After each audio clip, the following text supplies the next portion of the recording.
Hi friends, welcome to my channel. இன்றைக்கி நம்ம சேனலில் ஒரு சட்னி ரெசிபி தாங்க. சட்னி துவையல் சாப்பாட்டுக்கும் கூட நம்ம வச்சுக்கலாம். இது எல்லாம் என்னென்னா நம்ம எல்லாத்தையுமே வதக்கிட்டு செய்ய போகிறோம். வாங்க எப்படி செய்கிறதுன்னு பார்க்கலாம். அதுக்கு ஒரு கடாயில் எண்ணெய் ஊற்றி எண்ணெய் காஞ்சது. நான் கட்டி பெருங்காயம், எப்போவுமே கட்டி பெருங்காயம் தான் நான் சட்னிக்கெல்லாம் யூஸ் பண்ணி, துவையல் சட்னிக்கெல்லாம் அதான் யூஸ் பண்ணுறது. அதை வந்து நான் நல்லா கட் பண்ணி காய வச்சு எடுத்து வச்சுருக்கேன். அதை நல்லா ஃபஸ்ட்டு போட்டு அது பொரிஞ்சதுக்கப்புறம் கொஞ்சமாக உளுந்து, ரொம்ப போடலை, கொஞ்சம் உளுந்து போட்டுட்டு அதுக்கப்புறம் கடவுள் பருப்பு போட்டு அது நல்லா பொரிஞ்சதுக்கப்புறம் நான் வரமிளகா வந்து இந்த நீல மிளகா தான். இதை வந்து நான் ஒரு 10 மிளகாய்ட்ட போட்டிருக்கேன். போட்டு அதுவும் நல்லா பொரிஞ்சதுக்கப்புறம் நான் வெங்காயம் கட் பண்ணி வச்சுருக்கேன். பெரிய வெங்காயம் தான், அதையும் அதில் சேர்த்து நல்லா வதக்க போகிறோம்.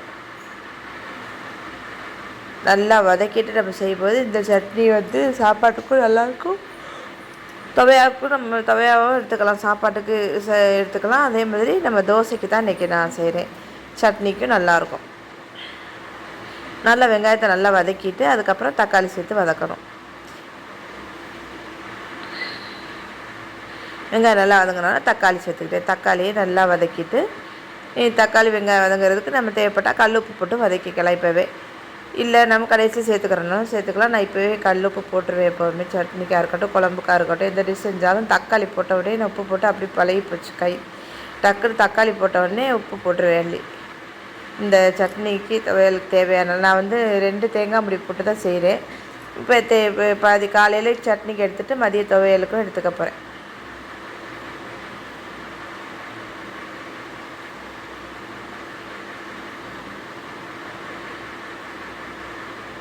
உப்பு போட்டாச்சு. உப்பு போட்டு நல்லா வதக்கிட்டு நம்ம இதில் வந்து நம்ம என்ன கீரை இதுனாலும் சேர்த்துக்கலாம். அதாவது புதினா, மல்லி, கருவேப்பிலை எதுவாக இருந்தாலும் நம்ம சேர்த்துக்கலாம். ஏதாவது ஒன்று மட்டும் போட்டும் செய்யலாம், இல்லை நம்ம எல்லாத்துலேயும் கொஞ்சம் கொஞ்சம் போட்டு செஞ்சாலும் நல்லாயிருக்கும்.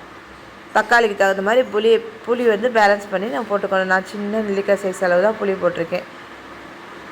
பெரிய தேங்காயில் ஒரு தேங்காய் நம்ம இதில் சேர்த்துக்க போகிறோம். நான் கீரிட்டு தான் சேர்த்துக்க போகிறேன். அதுக்கப்புறம் நான் இன்றைக்கி மல்லித்தலை மட்டும் தான் போடுறேன். இன்றைக்கி என்கிட்ட புதினா கிடையாது, அதனால் மல்லித்தலை ஃப்ரெஷ்ஷாக இருந்தது. மல்லித்தலை சேர்த்துக்கிட்டு ஒரு கொத்து மட்டும் கருவேப்பிலை சேர்த்துக்கிறேன். அந்த மெத்தடில் தான் இன்றைக்கி நான் வைக்க போகிறேன். இந்த தேங்காயை வந்து நான் வந்து கீரி தான் இதில் சேர்த்துருக்கேன்.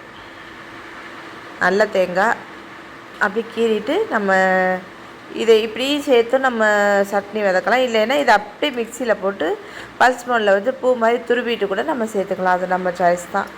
உங்கள் மிக்சி இப்போ டக்குன்னு அரைப்படாது அப்படின்னா அந்த மாதிரி துருவிட்டு சேர்த்துக்கோங்க. எனக்கு வந்து வேகமாக அரைச்சிருங்கிறதுனால நான் வந்து அப்படி தேங்காயை அப்படி சேர்த்துட்டு நல்லா வதக்கணும். தேங்காய், இந்த மல்லித்தலை, கருவேப்பிலையெல்லாம் போட்டு ரொம்ப நேரம் வதக்கக்கூடாது. வதக்கினோம்னா அதோடய சத்தெல்லாம் போயிடும். அதனால் தேங்காயுமே இப்போ நான் துருவின தேங்காய் இருந்தால் இவ்வளோ நேரம் வதக்க மாட்டேன். ஒரு 2 வதக்கிறதோட நம்ம திருவி இது கொஞ்சம் கட் பண்ணி போட்டதுனால கொஞ்சம் வதக்குறேன். அதுக்கப்புறம் மல்லித்தலை ஒரு கைப்பிடி அளவு போட்டுட்டு அதிலே கருவேப்பிலையும் போட்டிருக்கேன். அவ்வளோதாங்க. நல்லா ஒரு மிக்ஸ் பண்ணிவிட்டு நம்ம அடுப்பை ஆஃப் பண்ணிட வேண்டியதுதான். ஆஃப் பண்ணிவிட்டு நம்ம ஆற வச்சுட்டு நல்லா ஆறுனதுக்கப்புறம் மிக்ஸி ஜாரில் சேர்த்து, சின்ன மிக்ஸி ஜாரில் சேர்த்து அரைச்சின்னா ஃபஸ்ட்டு பல்ஸில் வச்சுட்டு 2-3 தடவை அரைச்சிட்டு அதுக்கப்புறம் நம்ம அரைக்கும்போது நல்லா தேங்காயெல்லாம் நல்லா அரைஞ்சி வந்துடும். இந்த சட்னி சூப்பராக இருக்கும். நான் சட்னிக்கே எடுத்துகிட்டு இந்த மதியானத்துக்கு சாப்பாட்டுக்கு துவையெல்லாம் எடுத்து வச்சுருக்கேன். தோசைக்கு சட்னியாகவும் எடுத்து வச்சுருக்கேன். சூப்பராக இருக்கும் இந்த சட்னி. இதே மெத்தடில் செஞ்சு பார்த்துட்டு எப்படி இருக்குன்னு சொல்லுங்கள். மறக்காமல் நம்மளோட சேனலை சப்ஸ்கிரைப் பண்ணுங்கள். தேங்க்யூ.